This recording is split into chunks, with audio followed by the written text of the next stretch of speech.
Boa tarde a todos e boa tarde a todas. Pela primeira vez eu estou fazendo um live. Tá tudo muito improvisado, então se eu fizer alguma besteira, se alguma coisa não estiver boa, vocês me desculpem, tá? Então estou aqui fazendo live a primeira vez, né? Eu não sei muito bem o que eu estou fazendo, mas vamos lá. Esse live eu estou fazendo porque tem muita gente que está perturbada, tem muita gente que está sofrendo com essa questão do coronavírus, as pessoas estão assustadas e eu acho que a gente não pode ficar quieto, a gente tem que falar às pessoas. Aqui atrás de mim, eu vou dar um espaço para vocês verem, tem uma última ceia, estão vendo ali? E porque a minha fala é uma fala religiosa.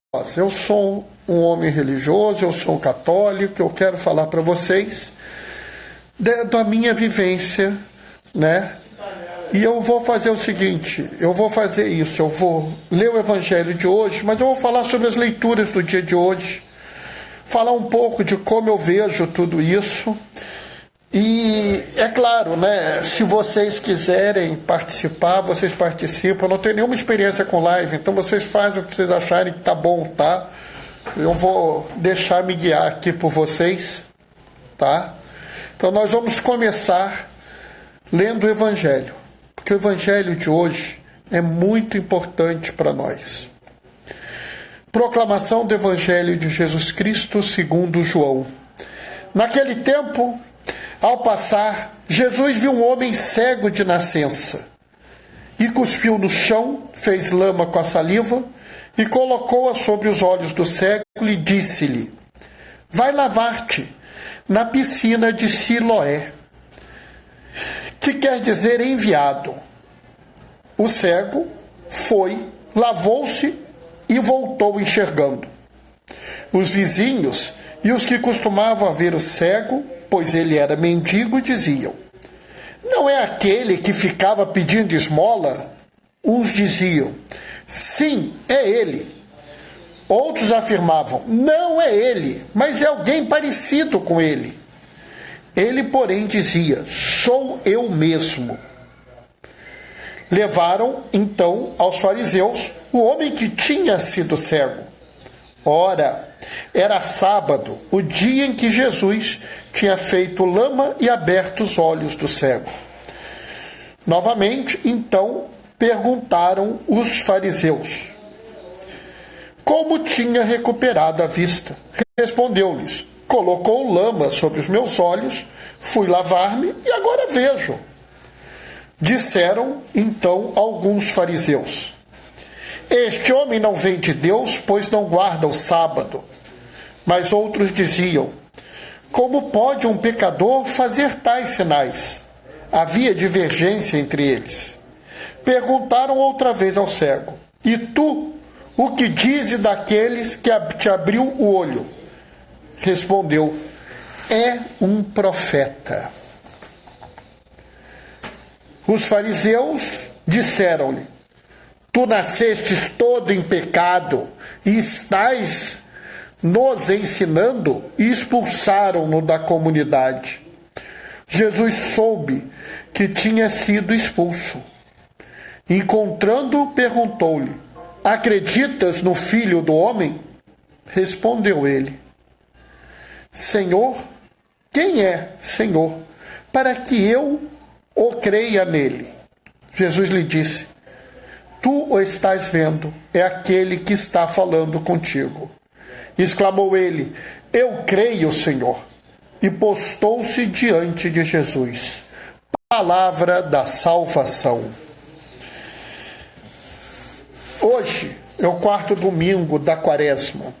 Esse é o domingo da alegria. É o domingo que nós celebramos a alegria. Nós estamos muito perto da hora de nós podermos celebrar a Páscoa. Infelizmente, todos nós estamos sofrendo com as angústias e incertezas dessa doença, do Covid-19.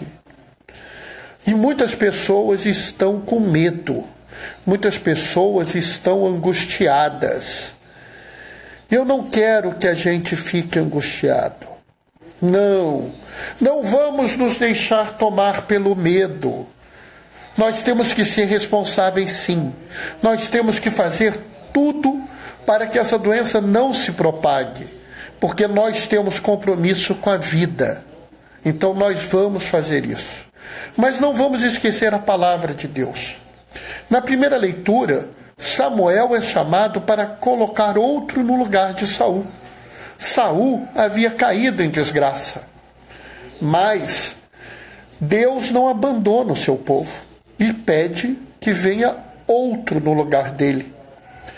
É interessante porque fica muito claro que Samuel não estava preparado para entender toda a grandeza de Deus. Ele achava que o novo rei tinha que ser um homem forte, viril, poderoso, bonito, porque ele julgava pelos critérios dos homens. Nós temos que tomar cuidado para nós também não julgarmos pelos critérios dos homens. Vamos julgar sempre pelos critérios de Deus. E aqui é muito importante a gente fazer isso. Por quê? Porque é importante que a gente entenda que Deus não julga pelos nossos critérios. Aliás, na epístola de Paulo, ele também fala isso. Ele fala sobre os frutos da luz, que é a verdade e a justiça. E nós devemos lutar por isso, nós devemos mostrar os frutos da luz. E nesse caso, nesse momento de ansiedade que a gente vive, é muito interessante a gente pensar que o Salmo nos diz daquele pastor que cuida de nós. E nós temos que ter certeza que a igreja mesmo, a igreja doméstica, a igreja de cada um de nós vai cuidar de nós. Nós todos juntos somos a igreja. E não é porque nós estamos com as portas dos nossos templos fechados que nós não temos a igreja. Cada um de vocês na sua casa, com a sua família, rezando, celebrando, são igreja. A igreja não está de portas fechadas, a igreja está de portas abertas. Nós não temos que temer essa doença. Como está no Salmo, mesmo que eu atravesse o vale da sombra da morte, eu estarei seguro, porque Ele vai me levar em segurança. Ele vai me guiar pelo caminho certo. E aí a gente chega no momento glorioso desse evangelho. Nesse evangelho nós vemos Cristo confrontado com um cego de nascença. E o cego de nascença era uma pessoa desgraçada, porque se entendia que essa pessoa estava em pecado. Ela tinha nascido em pecado, era isso que existia na cabeça deles. Né? A gente tem que entender, e cada vez entender mais, que isso era a visão do judeu da época, isso não é a visão nossa. Nós não acreditamos que a doença seja por causa do pecado. Nós não acreditamos que a doença seja castigo de Deus, que a doença seja criada para fazer mal a gente. Na verdade, a doença é uma coisa que acontece no mundo, mas nós não estamos sozinhos. Como o cego que estava lá, o mendigo desprezado por todos, não estava sozinho. Cristo veio ao encontro dele e restaurou a dignidade dele. E aí nós vemos como algumas pessoas podem ser mesquinhas. Né? Tem algumas pessoas que estão querendo que se eu pedir uma solicitação para participar ao vivo, eu não sei o que é isso. Tá? Depois eu vou descobrir, vou ficar devendo isso, tá? É importante a gente entender o seguinte, que Cristo vai ao encontro desse homem marginalizado, desse homem na periferia da sociedade, e aí a gente muda a coisa. Porque Cristo restaura a dignidade desse homem, e a grande discussão dos homens não é a maravilha da dignidade restaurada.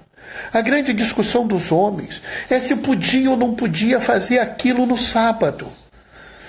Nós não podemos ficar amarrados a essas coisas. Os critérios de Deus são diferentes dos critérios de nós homens. Vamos entender, não vamos achar que nós estamos numa situação menor quando celebramos esse domingo, porque nós não estamos nas nossas igrejas. Isso é uma questão litúrgica. Nós estamos na igreja agora, porque 2 ou mais estão reunidos em nome de Cristo. E se 2 ou mais estão reunidos em nome de Cristo, Cristo está no meio de nós, mesmo nós estando em lugares diferentes. Cristo restaura a vida da pessoa e nós vamos discutir o dia. É por isso que aquele cego, apesar de ser cego de visão, não era cego de fé. Não vamos nós ser cegos de fé. Nós temos que ter a visão própria daqueles que acreditam em Cristo. Nós não vamos nos deixar desesperar. Nós não vamos nos deixar abalar. Nós seremos responsáveis, sim. Nós iremos lutar pela vida. E lutar pela vida hoje, meus irmãos, minhas irmãs amadas, é ficar em casa o máximo que a gente puder. É lavar as mãos e lavar sempre. É deixar o sapato fora de casa. É não ir à missa. E aqueles que ainda podem ir à missa, comunguem na mão. É essencial que a gente faça tudo o possível para que essa doença não vitimize milhares de pessoas. É responsabilidade nossa.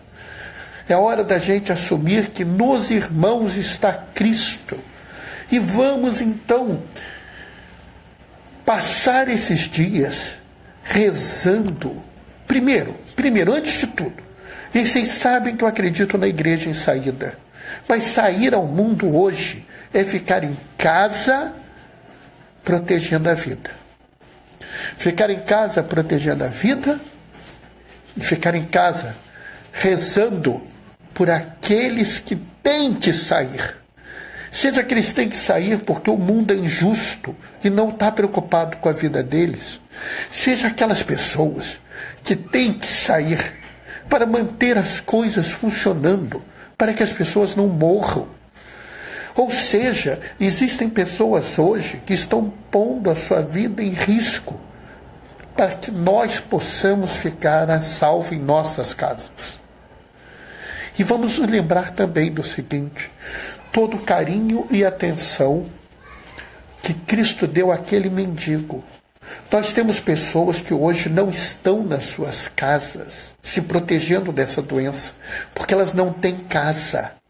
Diferente de nós que temos casa, elas não têm. Elas estão expostas a essa doença. Nós devemos tentar, de toda forma, não cair na tentação de esquecer dos nossos irmãos que estão na rua e que precisam de nós. Nós temos que nos preocupar com eles também. Eu estou aqui na minha casa, confinado, por conta da minha doença. Eu tenho asma, não posso sair. Mas aqueles que puderem sair, olhem para os nossos irmãos. Façam alguma coisa por eles. Eu sei que é muito difícil, eu sei que é muito custoso, mas nós temos que pensar nessas pessoas. Como nós temos que pensar nos nossos vizinhos idosos. Vejam com seus vizinhos idosos se eles estão precisando que vocês comprem alguma coisa para eles, se vocês paguem uma conta. Eu sei, pessoal, a gente já está pedindo muito para todo mundo, mas é hora de pedir um pouco mais. Porque é hora da gente lutar pela vida. É hora da gente ter a coragem daquele cego que enfrentou os fariseus, porque ele sabia o Senhor que servia. Eu vou dizer para vocês que nós temos que seguir no mundo. Nós temos que lutar pela vida e pela vida em plenitude. Mas nós não vamos nos esmorecer, nós não vamos desistir. Hoje nós vamos, sim, nos comprometer em ficar em casa, rezar com a nossa família. Nós temos uma igreja doméstica. A igreja do seu pai, da sua mãe, de você, da sua esposa, dos seus filhos, viva nessa igreja com eles. Proteja essas pessoas. Para cada pessoa que você puder, faça o possível. Ajude os seus vizinhos. Não é porque nós somos especiais. É porque nós acreditamos no Filho do Homem, naquele que preferiu romper com todos aqueles titanes sociais, litúrgicos e eclesiásticos da época para restaurar a dignidade ao homem. Algumas pessoas estão dizendo aqui que gostariam que eu fizesse essa live mais vezes, então vou assumir um compromisso com vocês. Vai ser difícil, mas eu vou assumir esse compromisso agora com vocês. Todos os dias, até acabar a epidemia, às 15h30, eu vou fazer uma live refletindo a palavra de Deus para os nossos dias.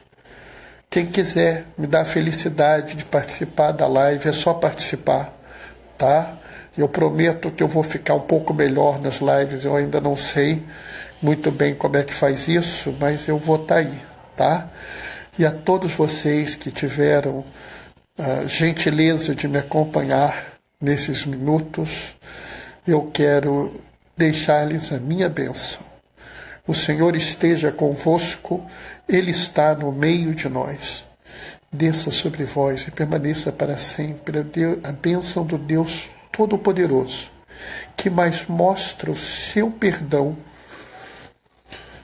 mas mostra o seu poder no perdão e na misericórdia. Ele que é Pai, Filho e Espírito Santo. Amém. Que a alegria do Senhor seja hoje e sempre a vossa força. Ide em paz e que o Senhor vos acompanhe. Graças a Deus.